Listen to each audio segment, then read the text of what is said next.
Hello everyone, once again welcome back to my channel. ಇವತ್ತಿನ ಈ session ಅಲ್ಲಿ diploma in horticulture ಇದ್ರ ಬಗ್ಗೆ ಇನ್ಫಾರ್ಮೇಷನ್ಸ್ ಅನ್ನು ಶೇರ್ ಮಾಡ್ತಾ ಇದ್ದಾರೆ. ನೋಡಿ, ಇದೊಂದು requested video. One of my viewer comment box ಅಲ್ಲಿ ಹಾರ್ಟಿಕಲ್ಚರ್ ಬಗ್ಗೆ ಇನ್ಫಾರ್ಮೇಷನ್ಸ್ ಅನ್ನು ಶೇರ್ ಮಾಡಿ ಅಂತ ಕೇಳ್ಕೊಂಡು, ಸೊ ಆ ಪರ್ಪಸ್ಗೋಸ್ಕರ ಈ ವಿಡಿಯೋನ ಮಾಡ್ತಾ ಇದ್ದೇನೆ.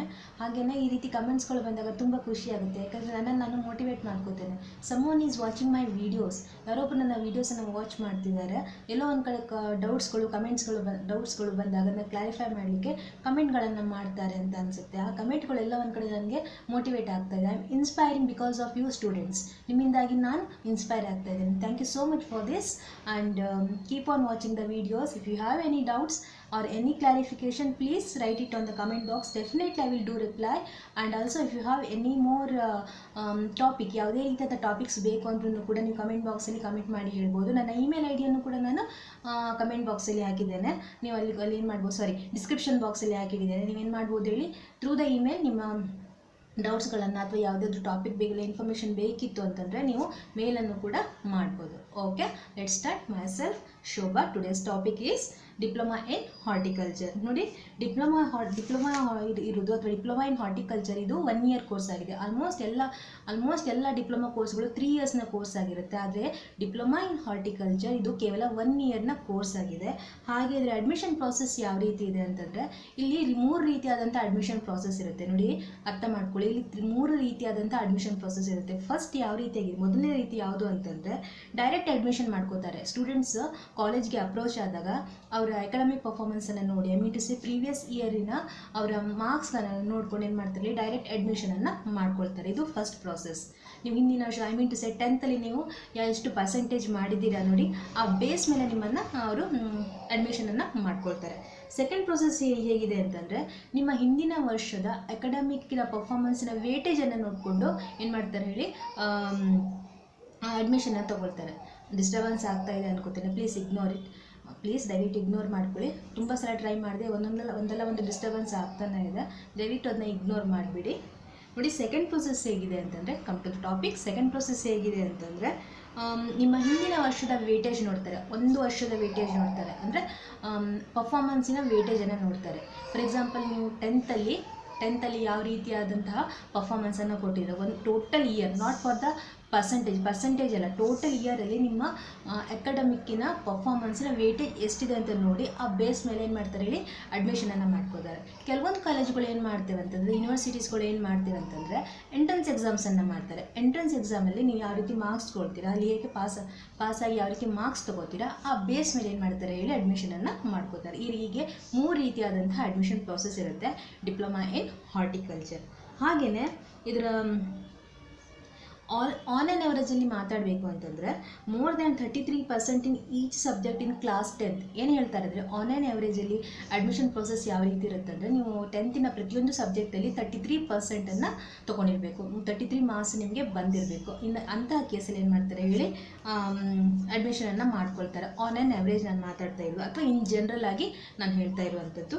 Okay, next admission process, I mean to say fees structure. Next is fees structure ಯಾವ ರೀತಿ ಇದೆ ಅಂತಂದರೆ, ಫೀಸ್ ಸ್ಟ್ರಕ್ಚರ್ ನೋಡಿ, ಗೌರ್ಮೆಂಟ್ ಕಾಲೇಜ್ ಮತ್ತು ಪ್ರೈವೇಟ್ ಕಾಲೇಜ್ಗಳಿಗೆ ಬೇರೆ ಬೇರೆ ರೀತಿಯಾಗಿರುತ್ತೆ. ನೀವು ಗೌರ್ಮೆಂಟ್ ಕಾಲೇಜುಗಳಿಗೆ ಸೇರ್ತೀರಾ ಅಂದರೆ 6,060 rupees to 42,000ವರೆಗಿದೆ. 6,060 rupees to 42,000ವರೆಗಿದೆ. ನೀವು ಪ್ರೈವೇಟ್ ಕಾಲೇಜಲ್ಲಿ ಅಪ್ಲೈ ಮಾಡ್ತೀರಾ ಅಂತಂದರೆ 20,000 to 1.4 lakh ಇದೆ. ಈ ರೀತಿಯಾದಂಥ ಫೀಸ್ ಸ್ಟ್ರಕ್ಚರ್ ಪ್ರೈವೇಟ್ ಕಾಲೇಜ್ಗಳಿಗೂ ಹಾಗೆ ಗೌರ್ಮೆಂಟ್ ಕಾಲೇಜ್ಗಳಿಗೂ ಫೀಸ್ ಸ್ಟ್ರಕ್ಚರಲ್ಲಿ ತುಂಬ ಡಿಫ್ರೆನ್ಸ್ ಇರುತ್ತೆ. ಓಕೆ, ನೆಕ್ಸ್ಟ್ ಹೇಳಬೇಕು ಅಂತಂದರೆ, ಎಂಪ್ಲಾಯ್ಮೆಂಟ್ ಏರಿಯಾ, ಯಾವ್ಯಾವ ಏರಿಯಾದಲ್ಲಿ ನಿಮಗೆ ಜಾಬ್ ಸಿಗುವಂಥ ಅವಕಾಶಗಳಿವೆ. Areas, the employment areas. The first one is environmental protection organisation. Environmental protection ಆರ್ಗನೈಸೇಷನ್ಗಳಲ್ಲಿ ನಿಮಗೆ ಜಾಬ್ ಸಿಗುತ್ತೆ, ಅಂದರೆ ಡಿಪ್ಲೊಮಾ ಇನ್ ಹಾರ್ಟಿಕಲ್ಚರ್ ಮಾಡಿದವರಿಗೆ. ಹಾಗೆ ರೆಸಿಡೆನ್ಷಿಯಲ್ ಏರಿಯಾಸ್ಗಳಲ್ಲಿ, ಪಬ್ಲಿಕ್ ಪಾರ್ಕ್ಗಳಲ್ಲಿ, NGOsಗಳಲ್ಲಿ, ಐ ಮೀನ್ ಅಂದರೆ non government agencies, urban spaces, recreation areas, public ಪಾರ್ಕ್ಗಳಲ್ಲಿ, ನರ್ಸರೀಸ್ಗಳಲ್ಲಿ, ಗಾರ್ಡನ್ಸ್ಗಳಲ್ಲಿ, ಲ್ಯಾಂಡ್ಸ್ಕೇಪ್ಗಳಲ್ಲಿ, ಹಾಗೆ ಸ್ಪೋರ್ಟ್ಸ್ ಸ್ಟಾಫ್ ಮ್ಯಾನೇಜ್ಮೆಂಟ್ಗಳಲ್ಲಿ, ಈ ಎಲ್ಲ ಸೆಕ್ಟರ್ಸ್ಗಳಲ್ಲಿ ಜಾಬ್ ಸಿಗುವಂಥ ಅವಕಾಶಗಳಿವೆ. ಸಾಕಷ್ಟು ಏರಿಯಾಗಳಿವೆ ಎಂಪ್ಲಾಯ್ಮೆಂಟನ್ನು ಪಡ್ಕೊಳ್ಳಿಕ್ಕೆ.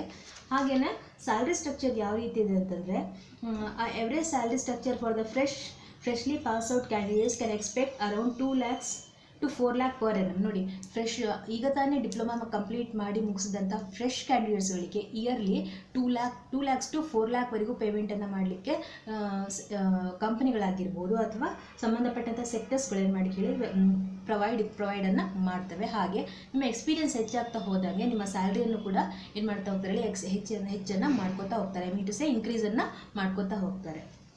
Okay, examination type diploma in ಹಾರ್ಟಿಕಲ್ಚರಲ್ಲಿ ಎಕ್ಸಾಮಿನೇಷನ್ ಟೈಪ್ ಯಾವ ರೀತಿ ಇದೆ ಅಂತಂದರೆ ಸೆಮಿಸ್ಟರ್ ಸಿಸ್ಟಮಲ್ಲಿ ನಡೆಸ್ತಾರೆ ಅಥವಾ ಆ್ಯನ್ಯುವಲ್ ಸಿಸ್ಟಮಲ್ಲಿ ನಡೆಸ್ತಾರೆ. ಇಟ್ಸ್ ಡಿಪೆಂಡ್ ಅಪಾನ್ ದ ಕಾಲೇಜಿನ ಮೇಲೆ ಡಿಪೆಂಡ್ ಆಗಿರುತ್ತೆ.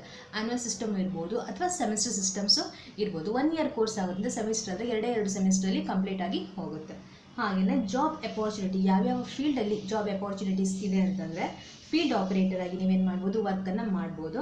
ಜಿಯಾಲಜಿಸ್ಟ್ ಅಥವಾ ಪೆಟ್ರೋಲಿಯಂ ಅಸಿಸ್ಟೆಂಟ್ ಅಥವಾ ಅಸಿಸ್ಟೆಂಟ್ ಮ್ಯಾನೇಜರ್ಸ್ಗಳಾಗಿ ವರ್ಕನ್ನು ಮಾಡ್ಬೋದು. ವೆಲ್ ಟೆಸ್ಟಿಂಗ್ ಹಾಗೆಯೇ ಪ್ರೊಸೆಸ್ ಆಪರೇಟರ್ಸ್ಗಳಾಗಿ ನಿಮ್ಮನ್ನು ರಿಕ್ರೂಟನ್ನು ಮಾಡ್ಕೊಳ್ತಾರೆ. ಒಂದು ಒಳ್ಳೊಳ್ಳೆ ಪ್ಲೇಸ್ಗಳಿದೆ, ಮೀನ್ ಟು ಸೇ ಒಳ್ಳೊಳ್ಳೆ ಸೆಕ್ಟರ್ಸ್ಗಳಲ್ಲಿ ನಿಮಗೆ ಜಾಬಿನ ಅವಕಾಶಗಳಿವೆ.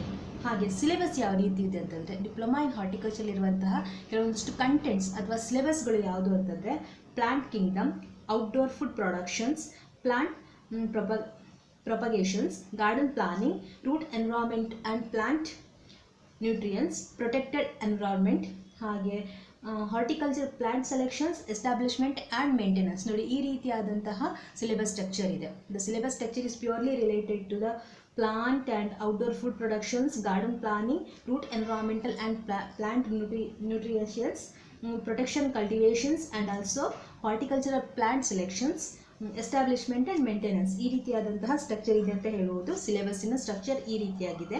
ಹಾಗೆ ಫೈನಲಿ ಅವೈಲೇಬಲ್ ಆಗುವಂಥ ಕಾಲೇಜಸ್ಗಳು, ಎಸ್ ಫೀಸ್ ಸ್ಟ್ರಕ್ಚರ್ ನೋಡಾಯಿತು, ಸ್ಯಾಲ್ರಿ ನೋಡಾಯಿತು, ಜಾಬ್ ಅಪಾರ್ಚುನಿಟೀಸ್ಗಳ ಬಗ್ಗೆ ಹೇಳಾಯಿತು.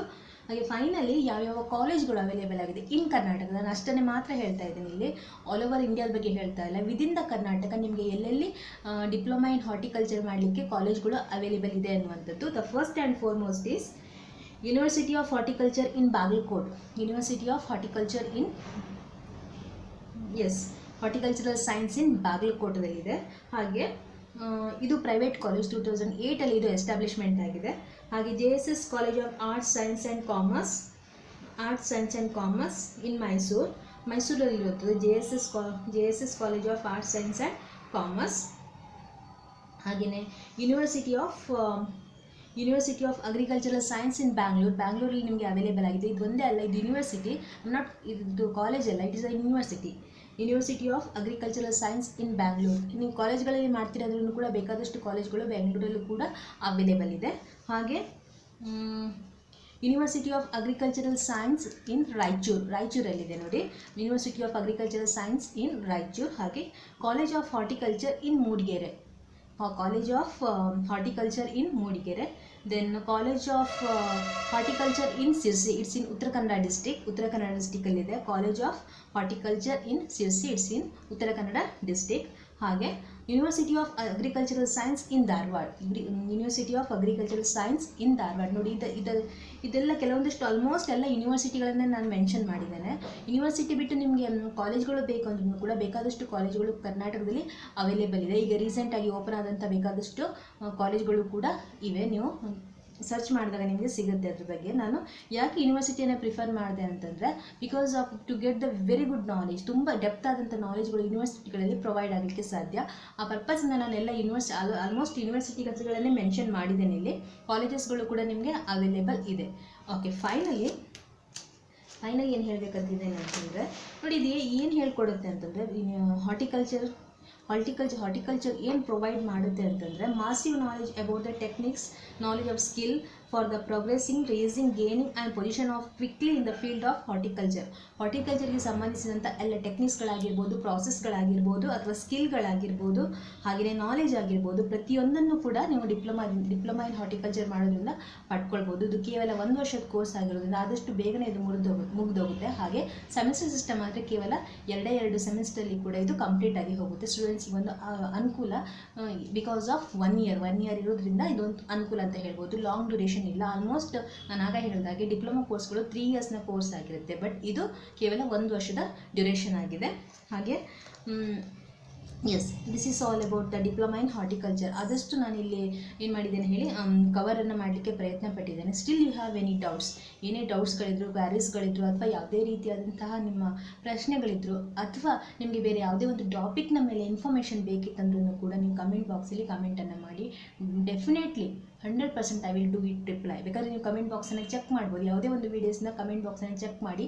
ನಾನು ಪ್ರತಿಯೊಬ್ಬರಿಗೂ ರಿಪ್ಲೈಯನ್ನು ಮಾಡಿದ್ದೇನೆ. If you are the valid comment, ಒಂದು ವ್ಯಾಲಿಡ್ ಕಮೆಂಟ್ ಆಗಿದೆ, ಯೂಸ್ಫುಲ್ ಕಮೆಂಟ್ ಆಗಿತ್ತು ಅಂತಂದರೆ ಡೆಫಿನೆಟ್ಲಿ ನಾನು ಅದಕ್ಕೆ ರಿಪ್ಲೈಯನ್ನು ಮಾಡಿದ್ದೇನೆ. Because you are the students, you are the inspirations to me.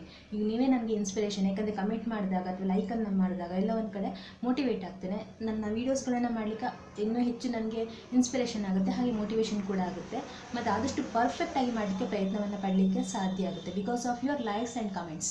ನಿಮ್ಮ ಲೈಕ್ಸ್ ಹಾಗೆ ಕಮೆಂಟ್ಸ್ಗಳು ನನಗೆ ಅದನ್ನು ನಾನು ಹೇಳಿದಾಗೆ ಮೋಟಿವೇಶನನ್ನು ಕೊಡುತ್ತೆ. Okay, thanks for watching. If you like this video, please like, share and subscribe the channel. Thanks for watching. Meet in the next video.